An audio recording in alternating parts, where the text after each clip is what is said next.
muamalah. Muamalah adalah suatu kegiatan yang mengatur segala hal-hal yang berhubungan dengan tata cara hidup manusia dalam memenuhi kebutuhan sehari-harinya. Muamalah ini contohnya adalah jual beli, sewa menyewa, uang piutang, dan lain sebagainya. Dalam melakukan transaksi ekonomi ini, Islam memiliki beberapa larangan, yaitu tidak boleh mempergunakan cara-cara yang batil, tidak boleh melakukan kegiatan riba, tidak boleh mempermainkan takaran timbangan kualitas dan kehalalan, tidak boleh dengan cara-cara spekulasi atau judi, serta tidak boleh melakukan transaksi jual beli barang haram. B. Macam-macam muamalah. Macam-macam muamalah ini ada 3, yaitu jual beli, hiyar, dan riba. Jual beli ini menurut syariat agama ialah kesepakatan tukar menukar benda untuk memiliki benda tersebut selamanya. Melakukan jual beli ini dibenarkan oleh Allah dalam firman Allah surat Al-Baqarah ayat 275 yang berbunyi Bismillahirrahmanirrahim wa ahalallahul bai'a wa harrama riba, yang artinya dan Allah telah menghalalkan menjual beli dan mengharamkan riba. Yang kedua ada hiyar. Hiyar adalah bebas memutuskan antara meneruskan jual beli atau membatalkannya. Riba ini dihalalkan karena jual beli memang harus berdasarkan suka sama suka tanpa adanya paksaan. Yang ketiga ada riba. Riba adalah bunga atau nilai lebih atas penukaran barang. Hal ini sering terjadi dalam penukaran bahan makanan, perak, emas, dan pinjam meminjam. Riba apapun bentuknya dalam syariat Islam itu haram hukumnya.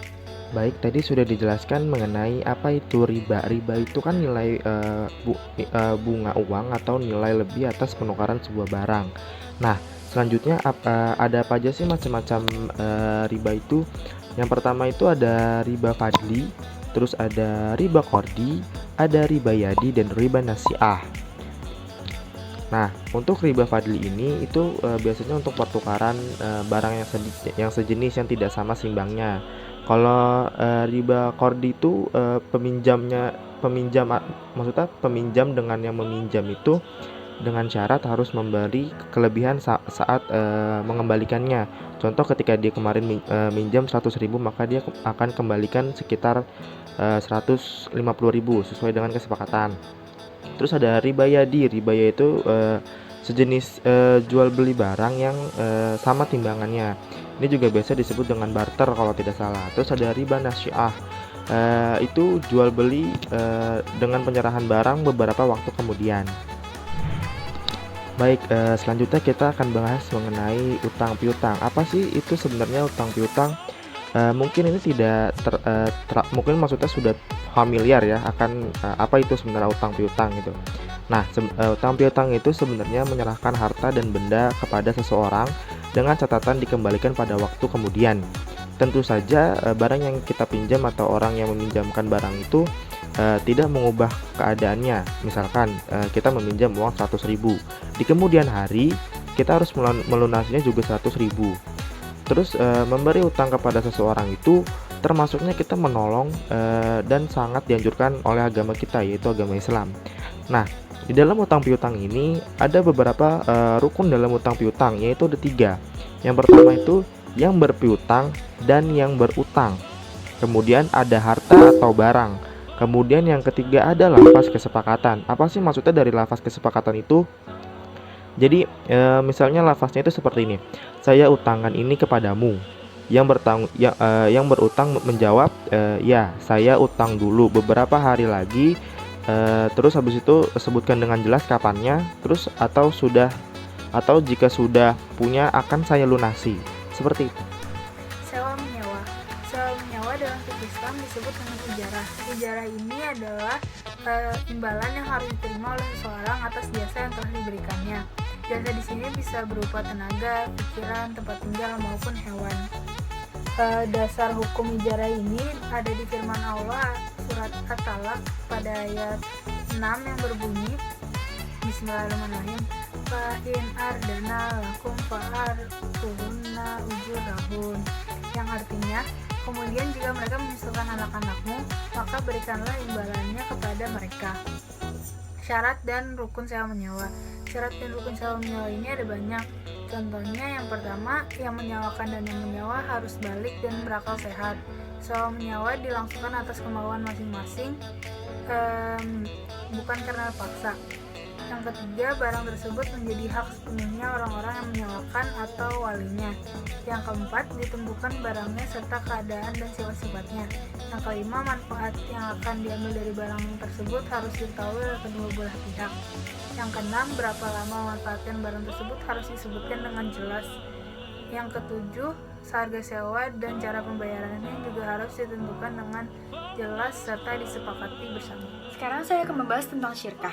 Syirkah dalam bahasa Arab berasal dari kata syarikah, yashraku, dan syirkatan atau syarikan atau syarikatan, yang artinya menjadi sekutu atau menjadi temannya.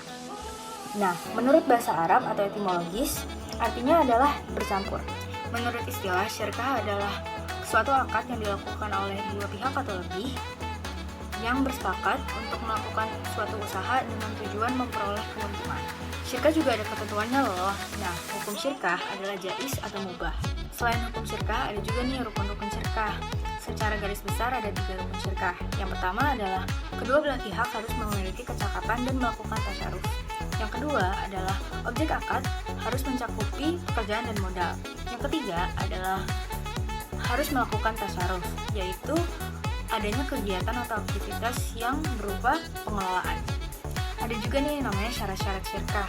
Nah, syarat syirkah tergolong menjadi 3, yaitu syarat lafaz, syarat menjadi anggota, dan syarat modal perkongsian. Nah, syarat lafaz adalah kalimat akad yang hendaknya memberi izin untuk melakukan perserikatan. Nah, syarat menjadi anggota adalah berakal, balik, dan merdeka. Yang terakhir adalah syarat modal perkongsian. Syarat modal perkongsian ada 2. Yang pertama adalah modal itu hendaknya uang, emas, perak, atau sesuatu yang bisa ditakar seperti beras atau gula. Nah, yang kedua adalah dua barang itu hendaknya dicampurkan sebelum akad, sehingga tidak bisa dibedakan lagi antara keduanya. Nah, sekarang kita masuk ke macam-macam syirkah. Syirkah ada banyak loh macam-macamnya. Yang pertama adalah syirkah amlak atau perserikatan dalam kepemilikan. Syirkah amlak adalah pemilikan suatu jenis barang oleh lebih dari satu orang. Syirkah amlak terjadi pada harta warisan atau hibah yang diberi kepada lebih dari satu orang. Syirkah amlak dikategorikan lagi menjadi 2 syirkah, yaitu syirkah ikhtiyari dan syirkah jabari. Syirkah ikhtiyari, bahwa 2 orang yang telah diwasiatkan atau dihibahkan sesuatu. Demikian pula halnya jika mereka memberi sesuatu yang mereka bayar sendiri, maka barang yang mereka beli itu adalah syirkah milik. Selain itu ada juga syirkah jabari, sesuatu yang berstatus memiliki lebih dari satu orang karena mau tak mau.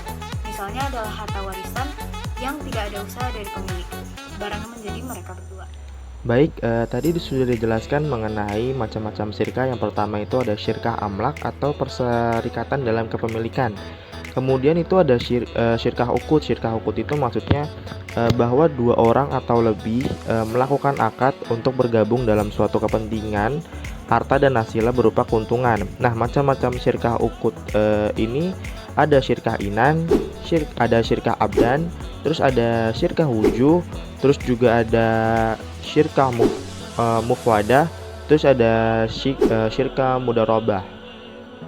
Perbankan secara umum adalah sebuah lembaga keuangan yang bergerak dalam menghimpun dana masyarakat dan disalurkan kembali dengan menggunakan sistem bunga. Dengan demikian, hakikat dan tujuan bank ialah untuk membantu masyarakat yang membutuhkan, baik dalam menyimpan maupun meminjamkan, baik berupa uang atau barang berharga lainnya, dengan imbalan bunga yang harus dibayarkan oleh masyarakat pengguna jasa bank.